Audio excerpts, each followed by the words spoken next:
திடீர்னு petrol bunk எல்லாம் மூடிடுவாங்களா? வீட்டில் சமைக்க கேஸ் சிலிண்டர் கிடைக்காம போயிடுமா? ஈரான் போரால் இந்தியாவுக்கு வரப்போகும் மிகப்பெரிய ஆபத்து என்ன? நாடாளுமன்றத்தில் நேற்று வெடித்த மிகப்பெரிய விவாதம் என்ன? வீடியோவை கடைசி வரைக்கும் பாருங்க. குறிப்பாக கிராமப்புறங்களில் இருக்கிறவங்களுக்கு ஒரு அதிர்ச்சியான தகவல் காத்துட்டு இருக்கு. வணக்கம் நண்பர்களே, இது உங்கள் பிஎஸ்கே தமிழ் இன்ஃபோ. இன்றைக்கி நம்ம பார்க்க போகிற விஷயம் நம்ம எல்லோர் வாழ்க்கையிலும் நேரடியாக சம்மந்தப்பட்ட ஒன்று. ஒரு நாட்டை விட்டு இன்னொரு நாட்டுடன் போர் நடக்கும்போது நம்ம சமையலறை வரைக்கும் என்னென்ன பிரச்சனைகள்லாம் வரப்போகுதுன்னு விரிவாக பார்க்கலாம் வாங்க.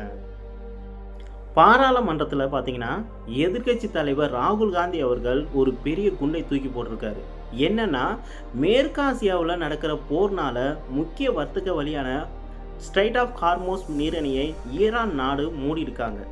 இதனால் இந்தியாவுக்கு வர வேண்டிய பெட்ரோல், டீசல் எல்லாம் நின்றுடுமா? நம்ம நிலைமை என்ன அப்படின்னு அடுக்கடுக்கான கேள்விகளை எழுப்பினார். சாதாரண மக்களாகிய நமக்கும் இதே பயம்தானே இருக்கு. நாளைக்கு வண்டிக்கு பெட்ரோல் போட முடியுமா முடியாதுங்கிற பதற்றம் எல்லோருக்கும் வந்துடுச்சு. எதிர்கட்சி தலைவர் ராகுல் காந்தி அவர்களின் பேச்சுக்கு பதிலடி கொடுக்கிற மாதிரி பெட்ரோலியத்துறை அமைச்சர் ஹர்தீப் சிங் புரி ஒரு அதிரடி விளக்கத்தை கொடுத்திருக்காரு. இந்தியாவில் பார்த்தீங்கன்னா பெட்ரோல், டீசல், மண்ணெண்ணெய், ஏன் விமான எரிபொருளுக்கு கூட எந்த ஒரு தட்டுப்பாடும் கிடையாது என்றும் அழுத்தம் திருத்தமாக சொல்லியிருக்காரு. அது மட்டும் இல்லாமல் ஒரு பெரிய ட்விஸ்ட் என்னன்னா, ஸ்ட்ரைட் ஆஃப் ஹார்மோஸ் நீரிணை வழியாக வந்த கச்சா எண்ணெயை விட இப்போ நம்ம அரசு ராஜதந்திரத்தை யூஸ் பண்ணி வேறு வழிகளில் முன்பு எப்போதும் இல்லாததை விட அதிகமாகவே கச்சா எண்ணெயை பாதுகாப்பாக வாங்கிட்டு இருக்காங்களாம்.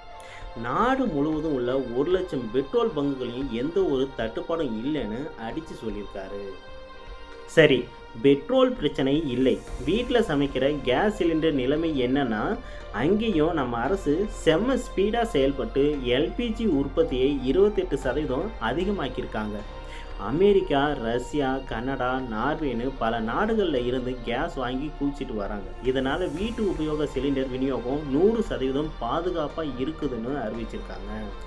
இதுபோக மாநிலங்களுக்கு கூடுதலாக 40,000 கிலோ லிட்டர் மண்ணெண்ணையும் ஒதுக்கப்பட்டிருக்காங்களாம். அப்பாடா, எல்லாமே நல்லபடியாக போயிட்டு இருக்குதுன்னு நிம்மதி பெருமூச்சு விடுற இந்த நேரத்தில் வீடியோவோட ஆரம்பத்தில் ஒரு அதிர்ச்சி தகவல் இருக்குதுன்னு சொன்னேன் இல்லையா, அது இப்போ வருது. எரிபொருள் தட்டுப்பாடு இல்லைன்னு அரசு தரப்பில் சொல்லப்பட்டாலும் ஒரு பெரிய சிக்கல் வந்திருக்கு. என்னன்னு என்று பார்த்தீங்கன்னா, கிராமங்களில் நீங்கள் சிலிண்டர் புக் பண்ணுனா அது உங்கள் கைக்கு வந்து சேர காத்திருக்கும் காலம் பார்த்தீங்கன்னா, அது டைம் பார்த்தீங்கன்னா இப்போ 45 நாட்களாக அதிகரிக்கப்பட்டிருக்கு.